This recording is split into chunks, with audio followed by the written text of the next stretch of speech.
Un gusto saludarles y el día de hoy voy a tomarles nota de los tópicos de lo que es cáncer de mama, ¿sí?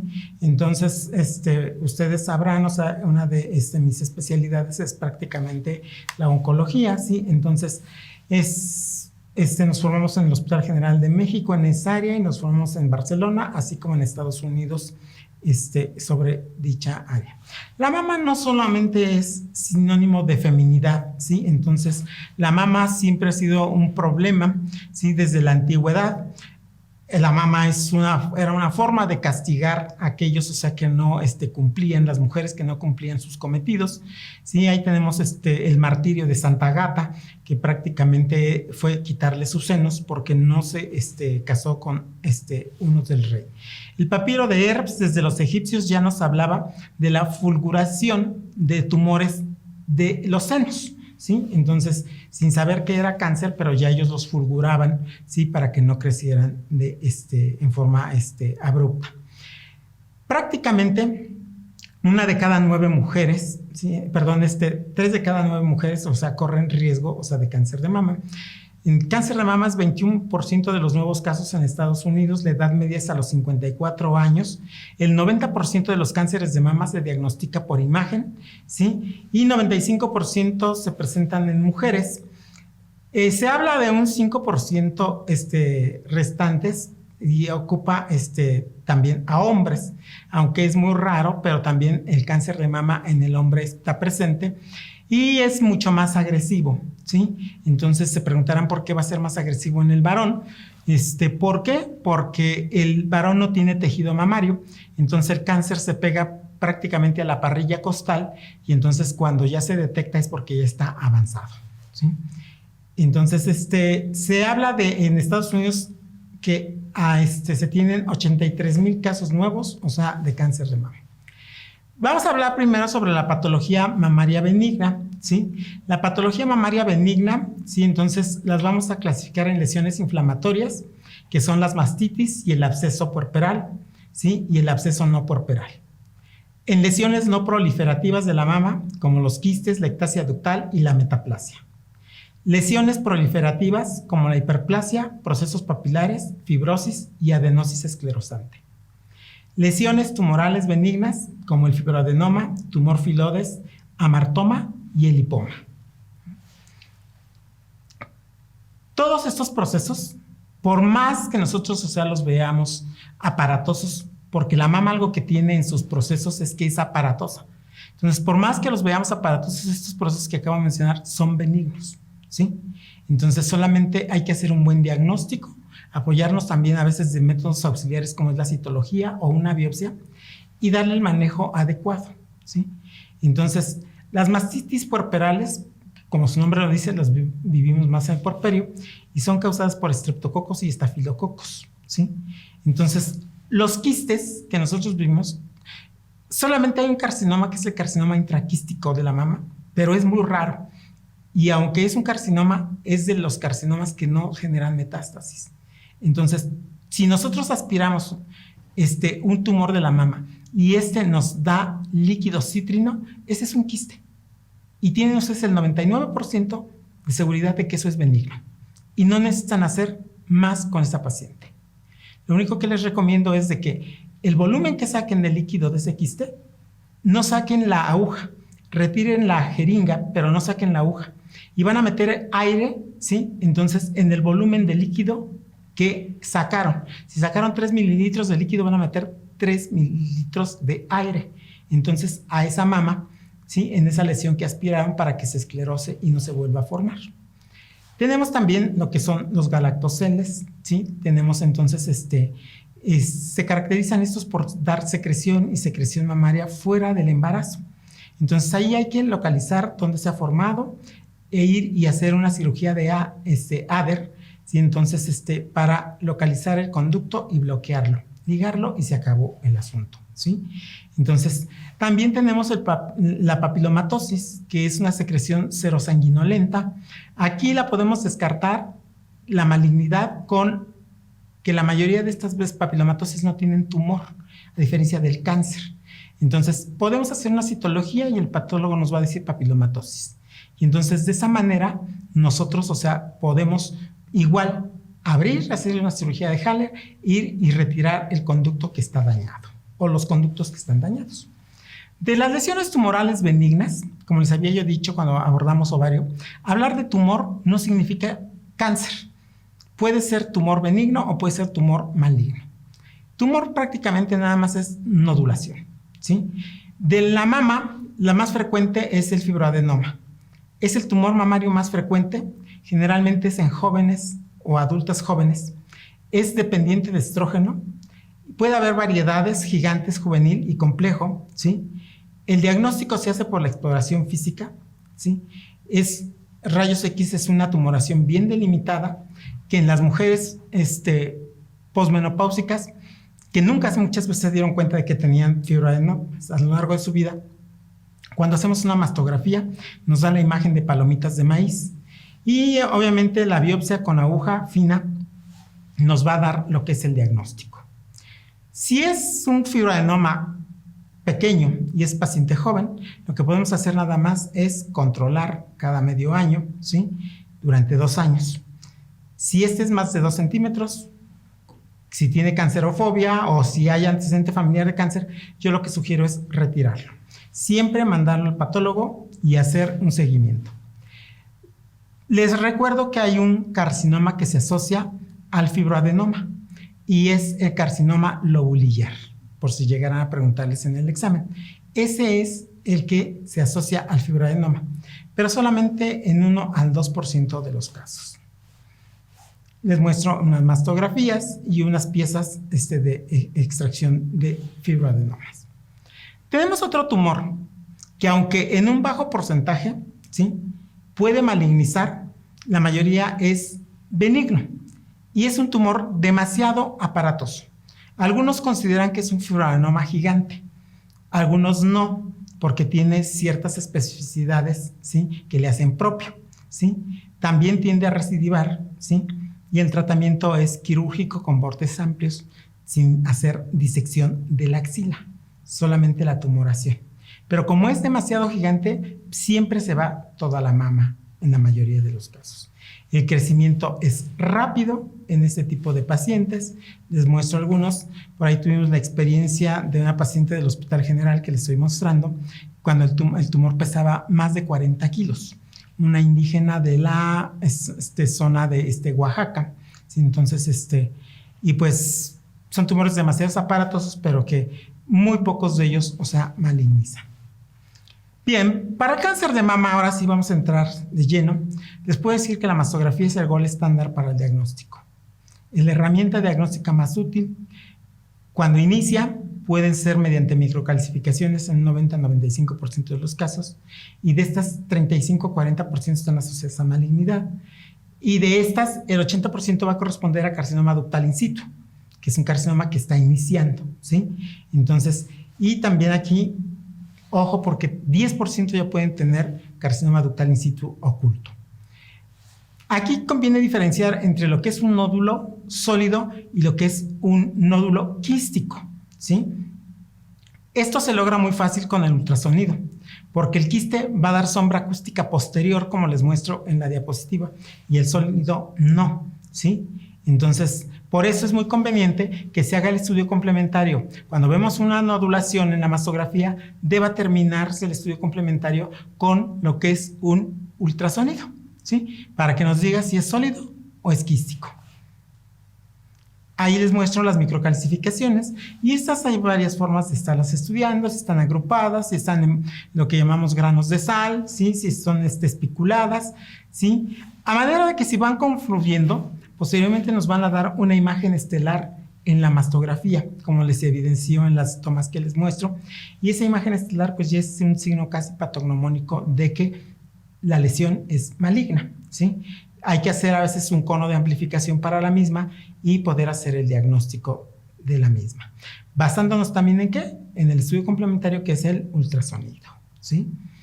También tenemos la resonancia magnética para ¿sí? Que nos va a evaluar el tamaño tumoral, multifocalidad y multicentricidad, nos da una visión tridimensional y nos podemos asociar de la genética. al hacer BRCA1, BRCA2 de este mismo, ¿sí? Entonces, BRCA1 está asociado más a cáncer de ovario, chicos, y BRCA2 está asociado más a cáncer de mama, ¿sí? Entonces, por eso nosotros, o sea, podemos hacer el diagnóstico también genético y sobre todo valorar el riesgo en las mujeres que ya han tenido tanto en la primera como en la segunda generación, ¿sí? Cáncer de mama. El estudio patológico es imprescindible, es el único que nos va a decir qué cáncer es y si este es un cáncer agresivo, ¿sí? Acuérdense que se miden diversas escalas. Por decir, para el carcinoma ductal, medimos la escala de Scar-Blum-Richardson, ¿sí? Entonces, que nos va dando puntajes para ver la agresividad, o sea, del mismo tumor. Entonces, hay dos tipos de cánceres más frecuentes, que es el 90% ductal, ¿sí? Y el 10% lobulilla, o un 8% y un 2% están considerados los carcinomas poco frecuentes, como es el medular. Tenemos el papilar, que son carcinomas que yo siempre les digo a las pacientes cuando salen en las biopsias o en la muestra de una mastectomía el mismo, ¿sí? Entonces medular o papilar, siempre les digo que sacan la lotería porque son cánceres que no dan metástasis, que retirando solamente la tumoración es más que suficiente para el tratamiento de las mismas. Aquí tenemos también, para hacer el diagnóstico, sí que tener en cuenta dos cosas. Tenemos que hacer la biopsia con punción de aguja fina, que nos dice es cáncer, ¿sí? Y completar con la biopsia de Trucut, ¿sí? Que nos permite obtener el tejido, ¿sí? Entonces, y decirnos qué tipo de cáncer es, ¿sí? Ahí les muestro la biopsia con aguja fina y el diagnóstico de la misma. Cuando se tienen microcalcificaciones, ¿sí? Debemos de contar con un radiólogo bien capacitado, ¿sí? Con un cirujano oncólogo, o sea, que se dedique a la mama, ¿sí? ¿Por qué? Porque son carcinomas muchas veces que son ocultos. Hay que retirarlo haciendo un marcaje, ¿sí? Mediante un arpón. Se retira y se vuelve a enviar al radiólogo para que vuelva a tomar una imagen y veamos que la lesión se ha retirado. Lo que es una biopsia por estereotaxia, que tiene una sensibilidad del 97% y una especificidad del 100%, ¿sí? Entonces, esto nos va a permitir que hagamos, ¿sí? Un diagnóstico preciso y que muchas veces con el tejido que nosotros retiremos, la paciente quede curada, porque generalmente son cánceres que están iniciando, ¿sí? Entonces, prácticamente los márgenes en mama deben ser al menos 1 centímetro. El cirujano debe de orientar bien el tejido y debe haber un control radiográfico del mismo, como les había dicho. Cuando no es así, cuando es un carcinoma ya invasor, no locorregionalmente muy avanzado, porque si no tendría que ir primero a quimioterapia y a radioterapia y después a cirugía. Pero cuando estamos planeando la cirugía como primera opción de tratamiento, hay diferentes técnicas que se utilizan para el mismo. Entonces, estas no son nada nuevo porque ya desde un siglo y medio se empezaron a realizar, ¿sí? Está la mastectomía suprarradical de Urban, ¿sí? Que por ahí dicen que es una corrección que se hizo a la técnica francesa por los mexicanos. Está la mastectomía radical de Halsten, ¿sí? La de Madden y la de Pitey, que prácticamente tiene que ver en que si se quita el pectoral mayor o se preserva. Y actualmente lo que es el ganglio centinela. Entonces, aquí hay que hablar sobre una persona que prácticamente marcó el hito de la cirugía de la mama, que es el profesor William Stewart Halsten. Él es un cirujano, entonces, prácticamente lo que se refiere al tracto digestivo, pero después en Baltimore esto se dedica exclusivamente a la mama y es donde tiene mayor, reconocimiento del mismo. Prácticamente venían los conceptos en 1867 de Morton, que decía que la curación del cáncer de mama requiere la extirpación completa del órgano. Después Halsten realiza la primera mastectomía radical y entonces por eso se considera el padre de la oncología de la mama. Después vinieron Smith, Virchow, entonces manejando los conceptos de micrometástasis. Les muestro por ahí algunas fotografías de pacientes del Hospital General de México, en el cual pues prácticamente eran ultrarradicales, o sea, las cirugías que se realizaban, siguiendo obviamente la conducta de Halsten, ¿sí? Posteriormente se vinieron a hacer modificaciones y se habló entonces de lo que era la mastectomía radical modificada, ya sea tipo Pitey o tipo Madden. Se tocaban los 3 niveles ganglionares de Ver, ¿sí? Entonces, disección del tejido adiposo interpectoral y ganglios de Rotter, que corresponden al segundo. Si hay más de un ganglio, entonces tiene que ir a quimioterapia y a radioterapia de consolidación. Hay variantes de las mismas, como les dije, la tipo Pitey, entonces se hace un descenso del pectoral mayor al perder el soporte del pectoral menor y sufre generalmente pues atrofia del mismo. Y la de Madden conserva el pectoral menor, ¿sí? Se saca toda la pieza en conjunto, se manda a estudiar y nos tienen que decir cuántos ganglios positivos o negativos tiene entonces esa pieza de mastectomía, ¿sí? Como se los muestro. Entonces, prácticamente durante todo el siglo pasado, ¿sí?, hasta finales del anterior, la reina de la cirugía en cáncer de mama era la mastectomía radical modificada.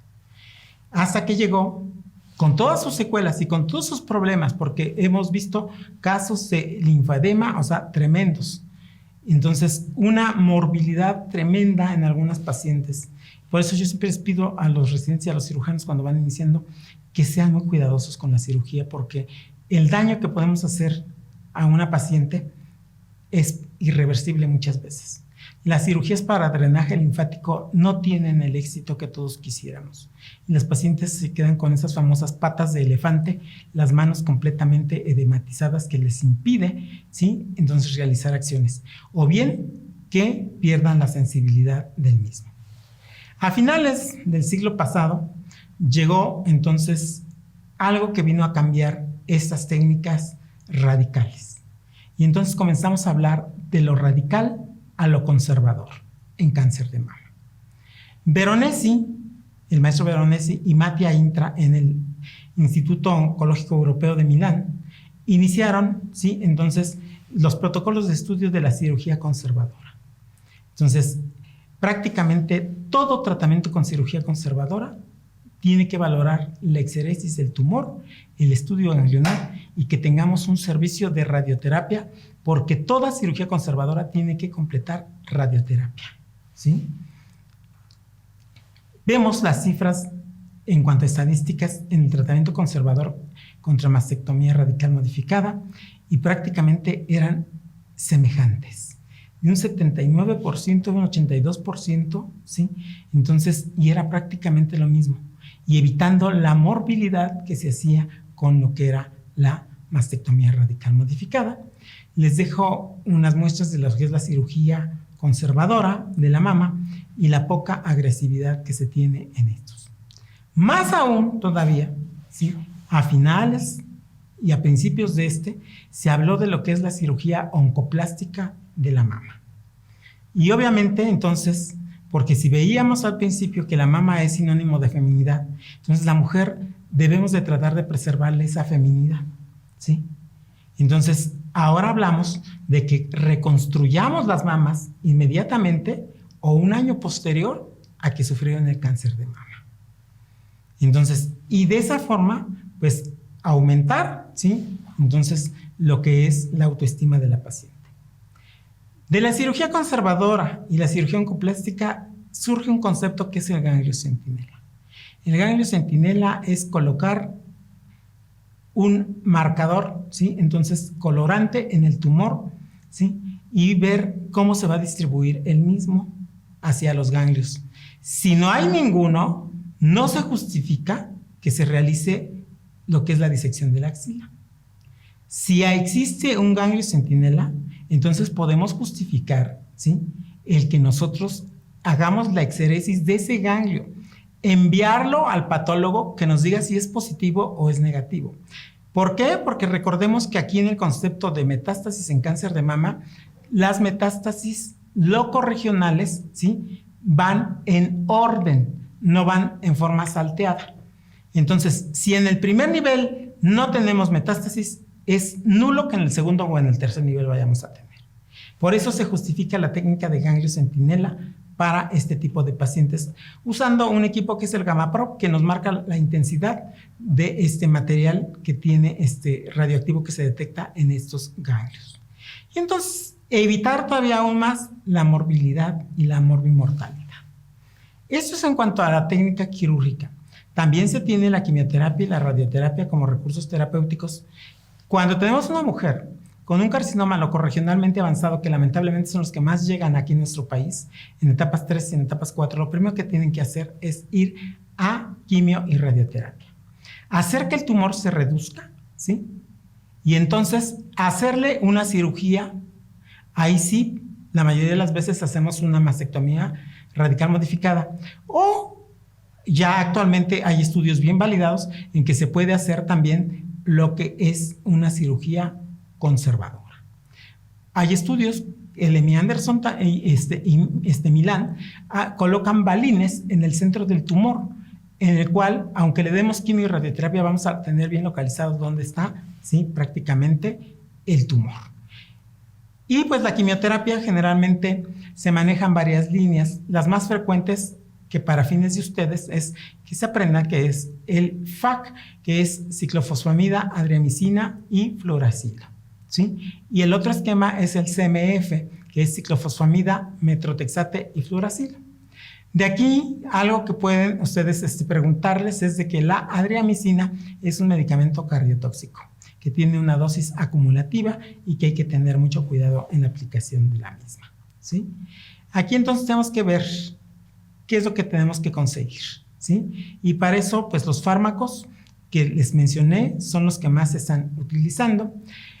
También tenemos que hacer el estudio de la pieza por inmunistoquímica y que el patólogo nos diga si la pieza es positiva o negativa para receptores de estrógeno y progesterona, P53, que es un índice de marcador proliferativo, así como el Ki67, ¿sí? Y algunas otras, el HER2/neu, entonces, entre otros. De acuerdo a eso, nosotros vamos a decidir si es positivo, ¿sí?, si va a responder o no va a responder a hormonoterapia. Porque aparte de la quimioterapia y la radioterapia, muchas veces de consolidación hay que darles también, o sea, su hormonoterapia. Y entonces nos basamos en lo que es tamoxifeno, ¿sí?, o anastrozol. El tamoxifeno se da por 5 años, ¿sí?, 20 miligramos al día durante 5 años, pero ahí hay que cuidar también el endometrio. Por eso a esas pacientes hay que hacerles el seguimiento mediante una ecografía, ¿sí?, de pelvis. ¿Por qué? Porque el riesgo es ahora que, si bien ya tratamos el cáncer de mama, pero por el tratamiento que le estamos dando pueda generar un cáncer de endometrio, ¿sí? Entonces, ¿a qué hemos llegado entonces? A prevención, a reducción del riesgo, a los beneficios que plantean las cirugías y las terapias adyuvantes, ¿sí?, y hacer estimaciones de riesgo individual mediante el modelo de Gain, ¿sí? Esas mujeres con riesgo elevado pueden tener hasta una mastectomía profiláctica, es decir, retirarle el seno o los senos antes de que se genere el problema y ponerles unas prótesis que efectivamente pues les van a hacer lucir bien y evitar el cáncer de mama. Porque mucho se ha hablado de que estamos haciendo acciones. Yo creo que la principal acción es hacer conciencia en que es un problema que estamos viviendo día con día y que está generando demasiada morbimortalidad. En nuestro país, lamentablemente, y con eso termino, es de que se muere una mujer cada 2 horas por cáncer de mama. La tarea entonces es demasiado, ¿sí? El cáncer de mama está acabando con nuestras mujeres y entonces ustedes como médicos tienen que hacer demasiada medicina preventiva.